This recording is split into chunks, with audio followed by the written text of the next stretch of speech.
अपराह्न आरंभ हो सुभद्रा योजना फॉर्म दाखल प्रक्रिया आयर मुख्य भूमिका ग्रहण कर सीएससी कॉमन सर्विस सेंटर जहां ने जीबीजीबी नगर स्थित सीएससी सेंटर मुख्य कार्यालय प्रशिक्षण शिविर आयोजन कर सुभद्रा योजना फॉर्म संपूर्ण मागणार यथेष्ट परिमाण में उपलब्ध रही पूरण होता फॉर्म सहित आवेदनकारी को केवल आधार कार्ड नकल दाखल करने को मो सेवा केन्द्र और जनसेवा केन्द्र में दाखल करेंगे किसी व्यक्तिव्यस्त होबार ना कि जनसेवा करे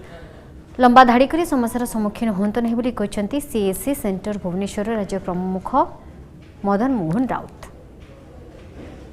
आधार सहित लिंक ना से बायोमेट्रिक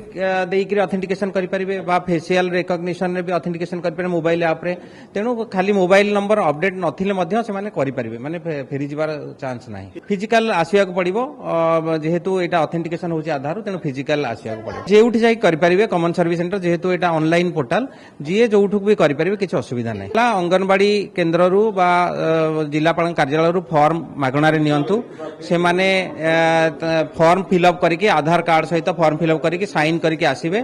जनसेवा केन्द्र देबे जनसेवा केन्द्र से आधार नंबर टी केवल नेबे आ आधार कॉपी भी रखिबा दरकार नहीं आधार नंबर नेला परे ऑथेंटिकेशन आईरिस 4 प्रकार ऑथेंटिकेशन कौन